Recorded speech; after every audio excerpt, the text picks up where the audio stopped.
I used to think my mom loved me, not just in the obligatory you're my kid way, but real love.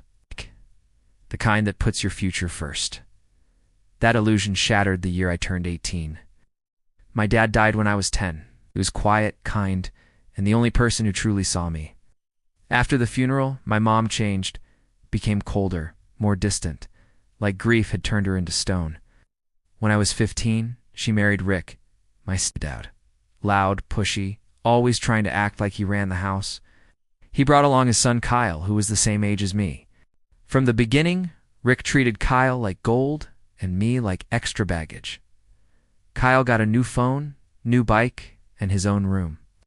I got leftovers and silence. Mom just let it happen. But I kept my head down. I studied hard. Dad had left a college fund in my name, something he set up when I was born. It was supposed to be my ticket out. I never touched it. I never even asked about it. I just assumed it would be there when the time came. I applied to 5 schools, got accepted to 3. But when I told my mom, she looked guilty. She sat me down and told me the fund was gone. I laughed at first. But she wasn't. She said Kyle needed the money more after wrecking Rick's truck and flunking out of his senior year. He's struggling, she said. You're stronger. We'll figure something out. I couldn't breathe. That money wasn't hers. It was my dad's, mine, and she gave it away like it meant nothing. It's like I meant nothing. Moved out the next day. Crashing on a friend's couch, I found part-time work in deferred college.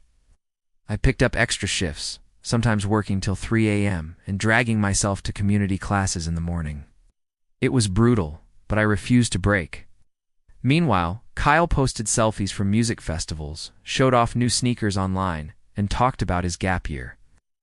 He never mentioned the fund, never thanked me, not even once. 2 years passed. Then I got an invitation to her wedding. Apparently Rick had left her after draining their joint account. She was marrying some older guy named Terry. A fresh start, she said. The invitation felt like a slap, but I wasn't angry anymore. I was planning. IRS VPD, yes, and I brought a surprise. The wedding was held at some upscale country club on the edge of town. Fancy tables, linen napkins, crystal centerpieces, the whole event screamed money. I couldn't believe she was footing the bill, especially since she once told me ramen noodles were good enough. When I couldn't afford groceries, I walked in wearing a tailored navy suit courtesy of the job I'd worked my way up in. I wasn't rich, but I had stability now. Steady paycheck, some savings, and a few connections my mom didn't know about. She saw me near the cocktail bar and gave me a stiff, awkward smile. You actually came, she said. Wouldn't miss it, I replied. Kyle walked over, grinning like a spoiled little prince. He slapped me on the back like we were best friends. Didn't think you'd show, he laughed. What? Mom said you're still broke. Guess I'll surprise you. Dinner was served, speeches were made, people clapped for a woman who once told me I was too dramatic after discovering she gave away my college fund. Then it was my turn. They handed me the mic after the maid of honor finished her toast. I stood, cleared my throat, and smiled at the crowd. I'd like to say a few words, I began. The room fell quiet. I want to thank everyone for being here. Weddings are about new beginnings, but sometimes they also reveal old truths, like how my mother gave my inheritance to my stepbrother behind my back. People murmured. Her face went pale. She told me Kyle needed it more, that I'd figure things out. So I did. I worked 2 jobs. Slept on couches. Ate from vending machines. To afford textbooks, you could hear a pin drop. But I'm grateful, because hardship builds character. It also taught me how to invest. I now own a 10% share in the company that catered this wedding. Gasps echoed around the room. I looked straight at her. So thanks, Mom. Without your betrayal, I wouldn't have worked hard enough to make that deal happen last month. Terry, her new husband, looked confused. What's he talking about? He whispered. I stepped down, returned the mic, and walked out before she could say a word. Outside, I took a deep breath and looked up at the night sky. I didn't feel proud. I didn't feel victorious. I just felt free. I didn't go back inside. I didn't need applause or validation. Just walking away was enough. The weight I'd carried for years, anger, betrayal, disappointment finally lifted. By the time I got to my car, my phone buzzed nonstop. Texts from relatives, voicemails from my mom, One angry message from Kyle that just said, "You're a psycho." I didn't respond to any of it. That night, I drove back to my apartment, a one-bedroom above a quiet bookstore. I wasn't rich, but every piece of it was mine. Earned, paid for by sweat, overtime, and sacrifice. A few weeks later, I heard Mom's new husband filed for an annulment. Apparently, he didn't know anything about the college fund, Kyle's criminal record, or the bankruptcy Rick left behind. She tried to spin it, of course, told people I ruined her wedding, played the victim. But most people didn't buy it, especially after I shared the full story online, receipts included. It went viral on Reddit. Thousands of strangers backed me up. Some shared similar stories. Yes. Some donated to a scholarship fund I mentioned in the post for kids who lost their inheritance to family emergencies. I took that money and partnered with a nonprofit. Now, every year, 2 low-income students get a shot at college, no strings attached. Kyle, on the other hand, started a GoFundMe to recover from family trauma. It got laughed off the internet within 48 hours. Last I heard, he was trying to become a Twitch streamer and got banned for harassing moderators. As for Mom, she emailed me on my birthday a year later.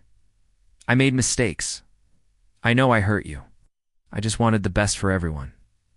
I hope you're doing okay." I didn't reply. Not because I hated her. I just didn't trust her. Sometimes you don't get closure through conversation. Sometimes it's through distance. Years passed. I finally got my degrees lowly through night classes and remote programs. My company offered to reimburse me. I declined. It felt better earning every credit myself. At my graduation, I didn't invite family, but my best friend showed up. My girlfriend clapped the loudest. And when I gave my speech as valedictorian of our Adult Learners program, I said, "Some of us weren't handed opportunity. We had to chase it. But we're proof that even broken beginnings can lead to powerful endings." Afterward, my girlfriend hugged me and whispered, "Your dad would be proud." And for the first time in years, I believed her. Life didn't get easier overnight, but it got better, bit by bit. I landed a promotion at work, moved into a bigger apartment with my girlfriend, and finally took my first vacation in years. We went to a quiet cabin near the lake. No phone service, no drama, just long walks, fresh air, and peace I hadn't felt since childhood. One night while watching the stars, she asked me if I ever thought about reconciling with my mom. I paused. "Sometimes," I said. But then I remember she didn't just make a mistake. She chose someone else's comfort over my future. And she never really owned it. My girlfriend nodded, holding my hand. That's fair. It wasn't bitterness anymore. It was clarity. People like my mom don't always realize the damage they cause until it's too late. And even if they do, they expect the people they hurt to fix it with them. But I was done fixing things that weren't mine to break. A few months later, I got a certified letter in the mail. It was from my mom's attorney. Apparently she was sick. Cancer. Stage 3. The letter asked if I'd consider visiting. My heart sank. I sat on it for days. Eventually I sent a reply. Short, honest. I hope you find peace. I already found mine. No return address. No follow-up. And that was it. She passed away 6 months later. I didn't go to the funeral. I heard it was small, just a few distant cousins and an old coworker. Kyle wasn't even there. He was serving time for credit card fraud. She left me nothing in the will. I wasn't surprised.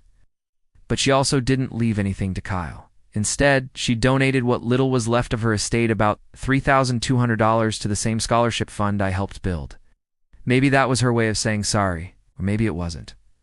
But I accepted it. A few years later, I stood in front of a room full of high school seniors, giving a speech about resilience.